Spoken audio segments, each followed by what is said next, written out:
Gimana sih caranya kita bisa ngerti sebuah negara yang rasanya lebih mirip sebuah benua kepulauan ketimbang satu negara tunggal? Sebuah tempat yang, wah, kompleksitasnya luar biasa. Oke, mari kita coba bedah bareng-bareng. Buat mulai, coba kita bayangin dulu skalanya. Kita ini nggak ngomongin satu daratan yang nyambung ya. Kita ngomongin 17.504 pulau. 17.000. Masing-masing punya potensi cerita dan komunitasnya sendiri, tersebar luas di sepanjang Khatulistiwa.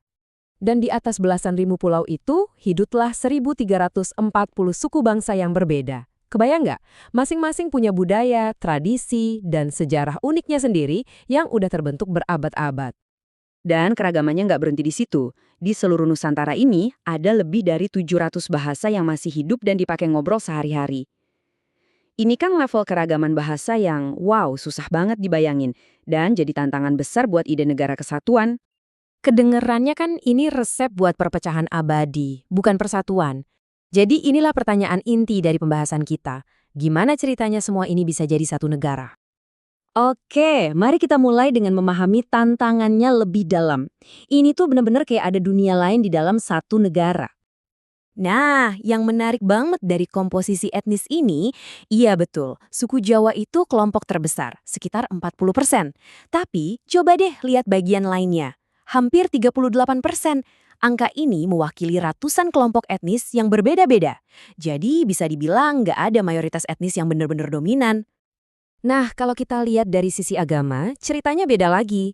Islam jelas jadi agama mayoritas yang bikin Indonesia jadi negara dengan populasi muslim terbesar di dunia. Tapi, yang penting banget dicatat, konstitusi negara secara resmi mengakui 6 agama, dan ada komunitas Kristen, Hindu, dan Buddha yang signifikan dan udah ada dari dulu di seluruh Nusantara. Menghadapi kenyataan ini, para pendiri bangsa Indonesia itu nggak lari dari keragaman. Justru sebaliknya, mereka jadiin itu sebagai inti dari identitas nasional. Semboyan negara, Bhinneka Tunggal Ika, artinya secara harfiah, berbeda-beda tetapi tetap satu jua. Ini adalah sebuah pengakuan kalau persatuan itu harus dicari di tengah keragaman, bukan dengan cara menghapusnya. Jadi dari mana sih datangnya ide buat nyatuin semua ini? Gagasan tentang Indonesia itu sendiri sebenarnya adalah ciptaan modern yang ditempa dalam api perlawanan. Coba kita lihat perjalanannya. Selama berabad-abad, wilayah ini kan isinya kerajaan dan komunitas yang kepisah-pisah. Ironisnya, justru di bawah penjajahan Belanda lah pulau-pulau ini disatukan secara administratif yang tanpa sadar menabur benih-benih identitas bersama. Gerakan kayak Budi Utomo di tahun 1908 jadi awal dari kesadaran politik yang puncaknya ada di momen transformatif ini, Sumpah Pemuda 1928. Dan ini nih poin kuncinya yang brilian. Waktu Sumpah Pemuda 1928, para pemuda nasionalis bikin pilihan yang radikal.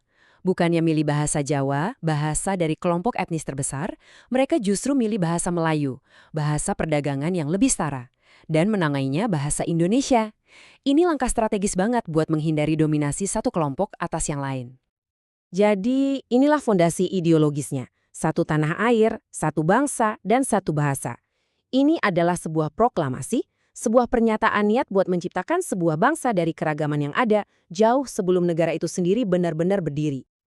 Tentu aja, sebuah ide itu butuh perjuangan buat jadi kenyataan kan? Sekarang, kita geser ke Revolusi Nasional, di mana gagasan persatuan ini diuji habis-habisan di medan perang. Waktu Soekarno memproklamasikan kemerdekaan tanggal 17 Agustus 1945, itu bukan garis finish. Justru itu baru tembakan start buat perjuangan brutal selama 4 tahun. Kemerdekaan itu harus direbut dan dipertahankan. Inti dari konflik ini adalah dua visi yang benar-benar tabrakan. Para nasionalis berjuang untuk Republik Indonesia yang satu dan kuat. Sebaliknya, Belanda coba pakai strategi klasik mereka, pecah belah dan kuasai. Mereka mau bikin Republik Indonesia Serikat, sebuah sistem federal yang isinya negara-negara boneka yang lemah, yang ujung-ujungnya tetap bisa mereka kontrol.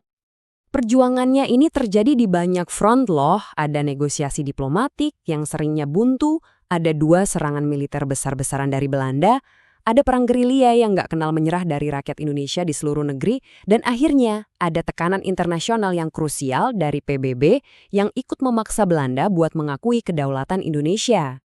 Nah, setelah merdeka, perjuangan untuk persatuan itu nggak selesai. Cuma ganti bentuk aja. Yuk kita lihat gimana proyek ini berlanjut di era modern. Data ini ngasih kita semacam rapor singkat soal kondisi Indonesia sekarang. Ada kemajuan yang signifikan di bidang ekonomi dan daya saing, tapi tantangan juga masih ada, terutama dalam pembangunan manusia, yang mencakup hal-hal kayak pendidikan dan kesehatan, dan juga kebebasan pers.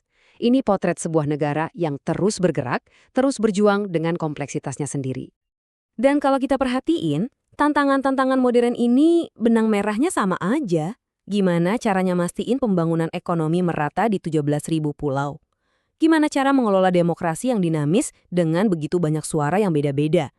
Gimana cara melestarikan ratusan warisan budaya di tengah gempuran globalisasi?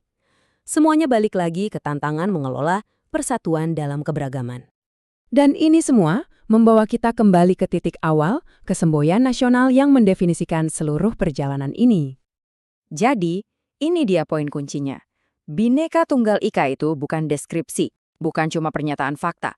Oh, kita beragam tapi kita satu. Bukan. Ini adalah sebuah misi, sebuah cita-cita, sebuah proyek yang terus berjalan, yang menuntut kerja keras, kompromi, dan kemauan terus-menerus untuk hidup bersama. Berbeda-beda tetapi tetap satu jua. Sebuah pengingat konstan akan komitmen yang jadi dasar berdirinya bangsa ini. Dan ini meninggalkan kita dengan satu pertanyaan pamungkas.